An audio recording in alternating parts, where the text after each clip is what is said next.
Hello folks, I thought I'd give you a quick weekly garden tour. It rained and it's quite overcast today, but so this is going to be just a shorty, but let you look at the garden. I've been weeding for over a week, and this is the herb and the bee garden, and the bees are the honeybees I haven't seen today. They don't like rain a whole lot, but I do see the bumblebees are out in force.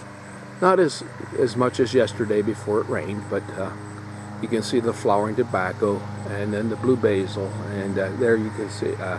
I'm going to go down here and I'm just going to stir this a little bit. I'll try to magnify this before I do, and to make sure I get the right one, and let you see what, get him in frame there, and see what will happen when I shake this blue basil.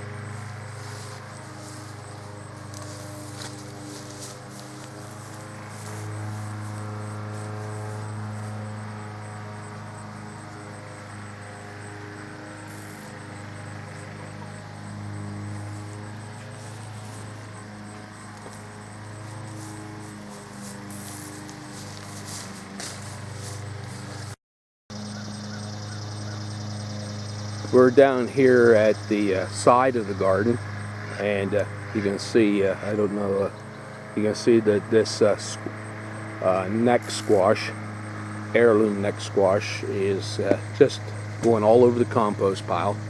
And then over here, you see my chicken duck kennel, or whatever you want to call it, but it serves as a trellis for the beans, and I see the chickens up there on the place trying to eat the beans, the leaves off the beans.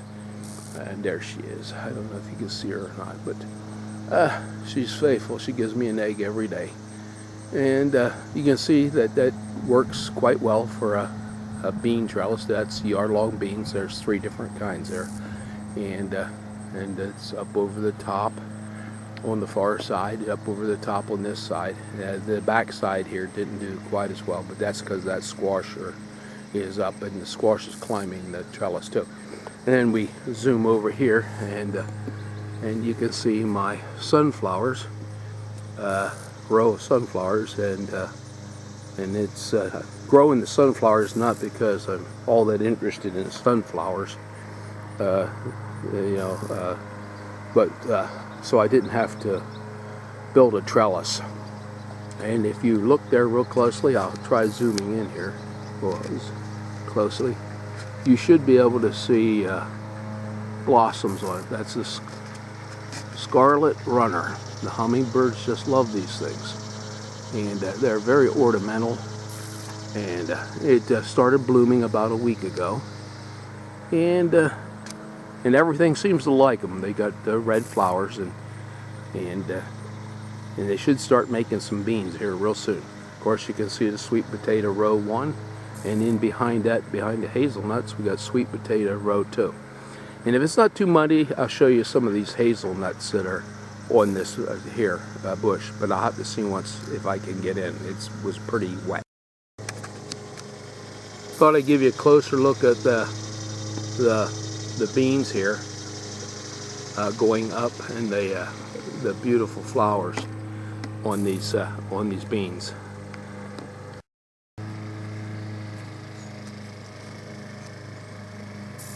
Now this is a hazelnut burr, and see once if I can get you another one here, and see if I can find it here. And this is can't get there. We are, and that funny looking thing is what houses the husk over the hazelnut, and you can see they kind of disguise themselves amongst the leaves. And I'm hoping this year that it'll be the first I've harvested any hazelnuts, if I can keep the squirrels from getting them all.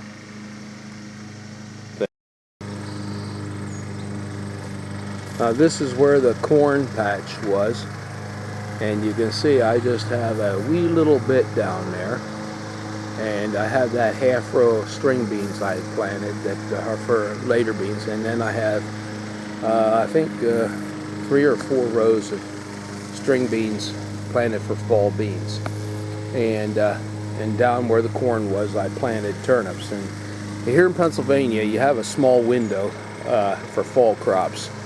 And if you don't have them in, the 15th is the absolute latest of August you can plant. So a lot of times I plant turnips after potatoes, but the potatoes aren't ready to be dug yet. They're not dead. But the corn came out, and I plant turnips as cover crop. It serves 2 purposes. It covers the ground. It's to the mustard family, and helps they call it fumigate the soil, or keep nematodes and stuff at bay. Okay, of course there you can see up through there the red beets are gone, and I planted some more red beets in that space again, and go to the other side of the garden.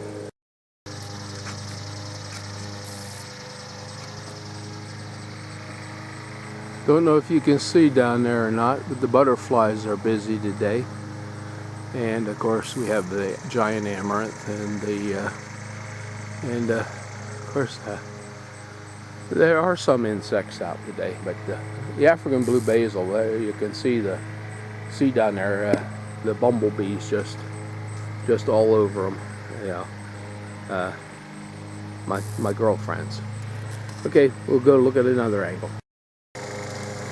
I thought I'd stop here at the front and didn't make it to the side yet. I thought I'd show you this fig tree. I bought it small cutting last year, very small, and here it is this year, and it's really wet. I'd show you. It has some figs on it, and I'm really excited if I can get them and the birds don't get them. Of course, you saw that butterfly go across there, but of course here's some of the flowers, the fennel dill, and you can see the flowering tobaccos. I mean, they're so pretty. And there's the butterfly bush. And my hummingbird moths did arrive. Not many, and but there are a few per plant. And of course they came up on their own from last year. They seeded themselves. So, and of course down there, let's see if we can zoom in. You can see the row of squash, about I'd say probably 20 feet, maybe a little more, of late squash I planted late. So thanks for watching.